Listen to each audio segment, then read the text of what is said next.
Mais ils ont pris leur décision par eux-mêmes, sans négociation, et ils m'apportent le soutien à ma candidature du point de vue de leur propre démarche. Donc ils auront leur campagne autonome, et voilà, tant mieux pour moi.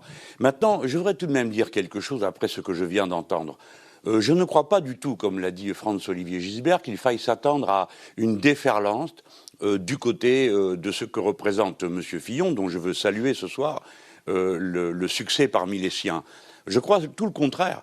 C'est que s'il est vrai qu'il est appuyé sur la dynamique assez traditionnaliste que l'on connaît, des militants de la manif pour tous, c'est bien normal. Enfin, il y a des gens qui ont l'air de découvrir qu'il existe une droite en France. Mais si, elle existe, elle est nombreuse. Mais je crois que là où il se trompe, c'est s'il croit que le discours qu'il tient contre l'État, contre les fonctionnaires, contre les services publics correspond à une attente dans le pays. Je peux vous dire que c'est tout le contraire. La masse des Français est en attente de services publics qui fonctionnent, d'une santé qui marche, d'une éducation nationale qui tourne rond, où les enfants progressent à l'école, c'est-à-dire de services publics et de politiques de solidarité. Donc, n'allez pas vous laisser entraîner par cette ambiance un peu spéciale. Enfin, c'est juste la primaire de la droite, c'est tout, c'est pas autre chose, hein. C'est pas la vraie élection. La vraie élection, elle va mettre en cause le reste. D'ailleurs, je vais vous proposer quelque chose, France 2, puisque vous avez l'amabilité de me faire parler ce soir.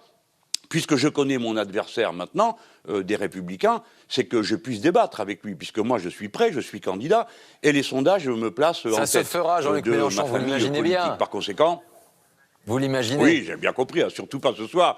Je comprends très bien. Surtout ce soir, M. Fillon doit être sur un petit nuage, et nous allons tous nous charger de le ramener dans la réalité. Tant mieux pour le débat en France, parce que c'est une bonne chose, finalement, qu'on voit clairement quelqu'un de droite, qui assume qu'il est de droite, qui a les valeurs traditionnelles de la droite, et la politique moderne de la droite, c'est-à-dire un libéralisme que moi je juge destructeur. Et puis un homme de gauche, de l'autre côté, moi.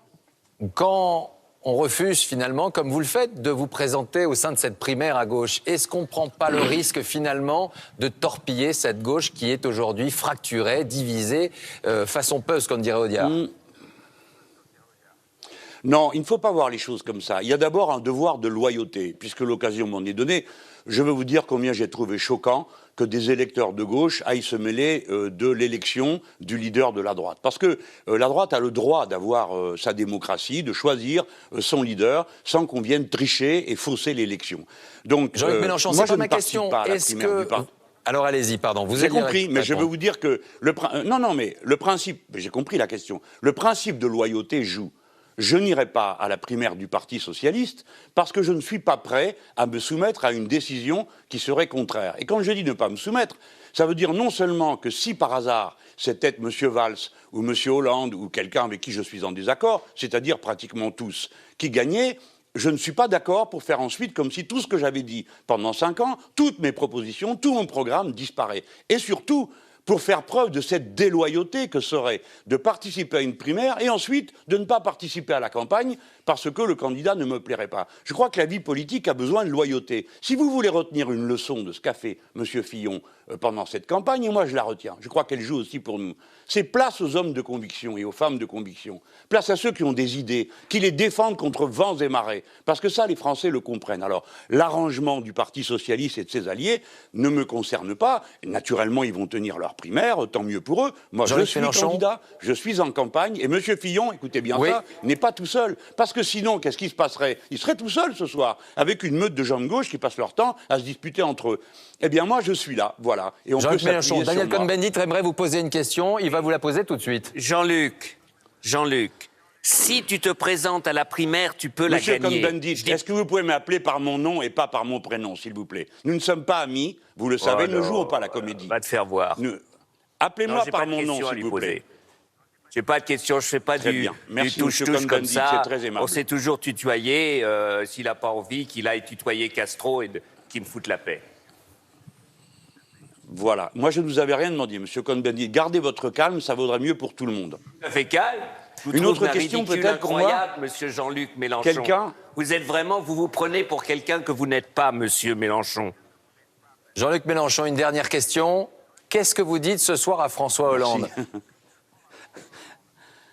Rien, il mène sa vie, il va, je suppose, achever son mandat, sans doute. Peut-être même sera-t-il candidat, et alors nous aurons l'occasion de confronter les résultats avec ce qui étaient les critiques que j'ai pu formuler, qui avaient raison et qu'est-ce qui est proposé pour le pays.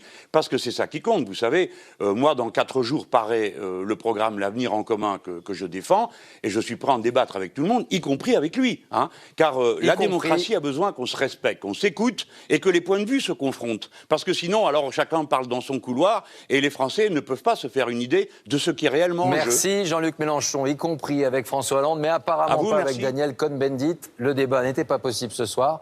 Désolé Daniel Cohn-Bendit, peut-être pour une autre fois. J'en dormirais très bien. Parce que vous vous tutoyez d'habitude. Mais bien sûr. Depuis toujours. Enfin, si même toute la droite se tutoie, et il ne s'aimait pas tant. Alors la gauche, alors imaginez. Si même maintenant, ce qu'on dit de gauche, on ne peut même plus se tutoyer. Même si je ne suis pas d'accord avec Arnaud Montebourg, je ne dirais jamais Monsieur Montebourg et lui ne dirait jamais Monsieur Cohn-Bendit. Enfin, c'est complètement débile. 21h33, 67,6%. C'est la victoire ce soir de François Fillon qui se confirme au fur et à mesure. On va voir avec Alexis Corbière, il y aura peut-être moins d'équilibre. On est en face d'une crise de régime quand un Premier ministre, finalement, veut bouter le président de la République d'une candidature potentielle ou pas? Oui, mais la crise de régime, elle est engagée depuis un moment. On voit, il y a un gouvernement qui a une forme d'illégitimité, qui a été fortement contestée, à tel point qu'une loi phare qui concerne des millions de salariés, je pense à l'O.L. Khomri, n'a même pas pu passer devant le Parlement.